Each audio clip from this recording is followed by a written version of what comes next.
Hey, what's going on, guys? It's Rob from Heroes Avenue. Happy Friday. I hope you guys are all having a great start to your weekend. We got some updates on your favorite time-traveling superhero. We got an update on this movie, and no, I'm not talking about The Flash. I'm talking about Booster Gold. Yes, I know, I'm really aware that you guys are probably not so familiar with this character, but we had an update on this movie, or we got some news about this movie in 2016, I believe, when screenwriter Zach Stentz went on to the Screen Junkies podcast, I believe, and he said that he was going to be working on a Booster Gold movie. Not yet greenlit, he's just working on the script. Supposed to be working with Greg Berlanti on this. Greg Berlanti being this executive producer, I believe, of the Flash TV series and Arrowverse. And that was well and good. And for those of you who don't know, Zach Stentz has worked on some notable projects in the past. My favorite being X-Men First Class. He helped reboot that dying franchise and made one of my favorite X-Men movies to date. And he also worked on my favorite Thor movie, the first Thor. And again, he was co-screenwriting those screenplays. So Zach Stentz definitely has a great background behind him. So I was excited to get this news right here. So he went on to the Screen Junkies podcast, the Fanboy podcast recently, and he talked about this Booster Gold movie. And he also talked about another thing, but I'm going to make a separate video on that, and that has to do with Superman. But first thing is this Booster Gold thing. So he says he's confirmed that he's handed the script for the Booster Gold film, and that it was well received by Greg Berlanti. However, Stentz revealed that he does not know what will become of the project, as Warner Brothers and DC have yet to greenlight the film. Here is a quote from that podcast. Again, this is the Fanboy podcast, so I want to give all credit to them. So, I do not know what's going on with it right now, honestly, and I don't know if the DC people know what's going on with it. Their strategy seems to change depending on how most recent movie did. But I can tell you that the script has been turned in and that the director and producer, Greg Berlanti, has proclaimed himself to be very happy with it. I'm assuming that's what he meant, very happy with it. And it's something that's ready to go, but DC and Warner Brothers would need to give the green light to it. The ball is in their court. So there is the update on the Booster Gold movie. We had news a little while ago that they were going to be working on a Blue Beetle movie. Originally, I thought this was going to be a combined movie. Blue and Gold, I think, was the rumored title, but it looks like they got separate movies that are in the works. But like he says in this quote, WB seems to be kind of reacting to however their last movie did. Their last movie being Shazam, and while Shazam was one of the most well-received DC movies out there, it did very poorly at the box office, considering they were hoping for more. Now, again, the movie didn't lose money, and I think it actually definitely made money, but I know Warner Brothers was hoping for more out of this movie, and I'm sure another person we're going to talk about later on in this video, and I'm talking about The Rock, was probably hoping for more as well. So while it did receive great critical reviews, perhaps the obscurity of the character is what kept the audiences away from the movie. Maybe it was the marketing, who knows. But it's going to be curious to see how they promote this Booster Gold character, who's even probably more unknown to the general population than Shazam is. So, I'm not sure how to feel about this. I do think that the movie seems to be in good hands, but on the other hand, I think maybe this is not the project that we should be rolling out first. Again, my inclination was to always roll out the movies based on the core Justice League members first. We still don't know what's going on with the Flash, but hopefully we get some news about that during Comic-Con.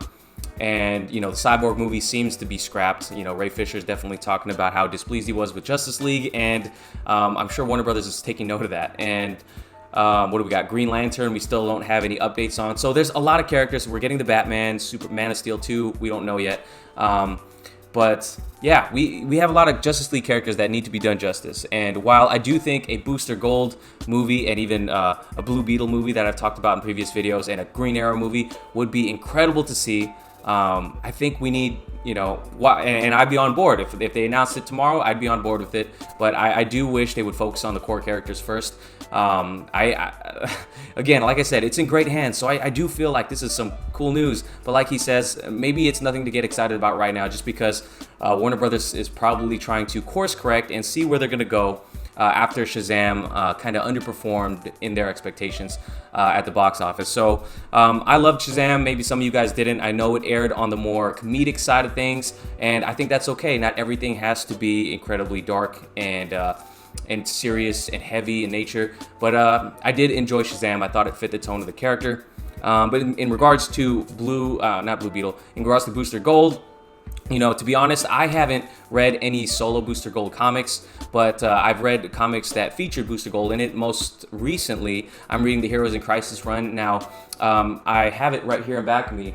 A lot of people have been criticizing Heroes in Crisis. I actually seem to like it. You know, all these heroes that need to kind of release and get some therapy in the form of this sanctuary is what they're calling it, and very controversial. You know, a lot of heroes end up dead, and who killed all the heroes, Harley Quinn or Booster Gold? And you know, I don't want to spoil the comic book for you guys. I think it's pretty interesting and raises some interesting questions, but some people seem to think it's kind of boring. I happen to like it, but Booster Gold is featured heavily in this run. There's only 9 issues, so if you want to pick it up and read it, I don't think you have to have read any comics previously to really get into this, though it does feature a lot of appearances from a lot of DC characters. So really interesting to me, and Booster Gold's an interesting character. I definitely would like to see him in the future, and I'm hoping we get, you know, we have a talented screenwriter, talented producer, possibly directing. So I'm hoping they get the chance in the future, but I'm hoping first we do get some news on the core Justice League characters. I've said that like 3 times now. Sorry about that.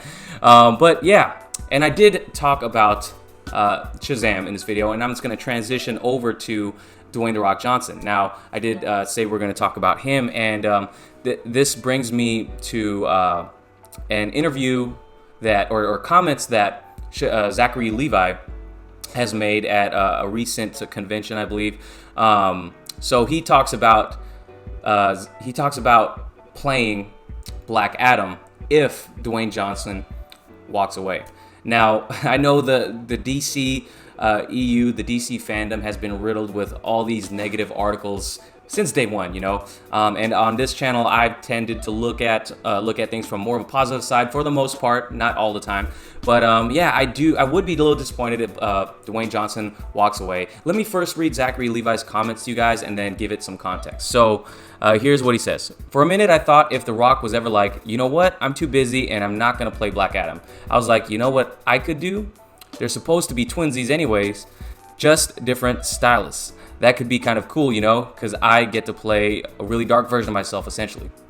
So there you have it, Zackary Levi's comments on himself, him playing Black Adam himself.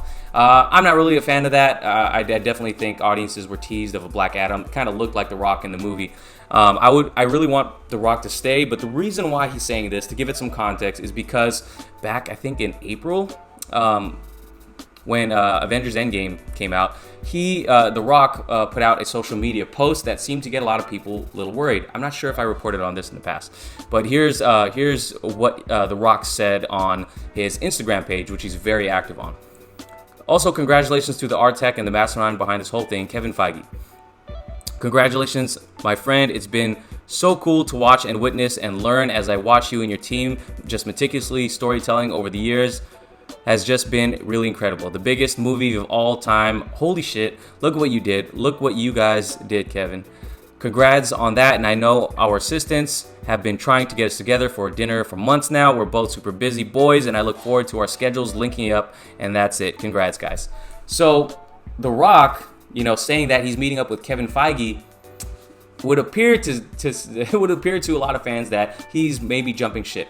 You know, he was announced as Black Adam in what, 2014? I can't remember, maybe 2012, 2014, I think.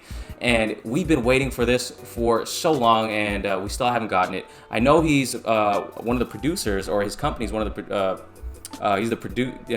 him or his manager is a producer, I think, on the Shazam movie. But yeah, I don't, you know, he put this out there. Of course, Avengers Endgame made a boatload of money, 2 boatloads of money.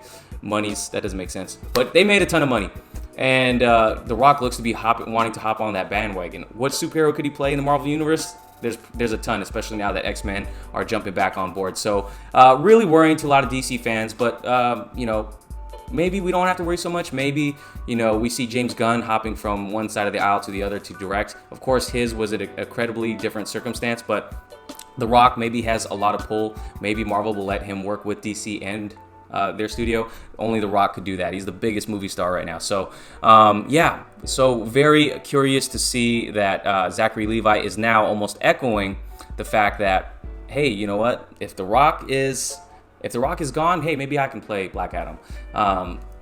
So again, some bad news, or some maybe troubling news at best. So let me know what you guys think about that. Would you think Zackary Levi could play his nemesis Black Adam, or do you think, or do you even think that Dwayne Johnson would be walking away from this role after he's been looking forward to it for so long? Let me know what you guys think in the comments below, and also let me know what you think about a Booster Gold movie. Do you want to see that movie get greenlit right away? Let me know what you think in the comments below. Thank you guys for watching. If you did enjoy this video, please give it a like, subscribe if you haven't already, hit the notification bell so every time we upload a video you get notified, and thanks again. I will catch you guys later. Peace.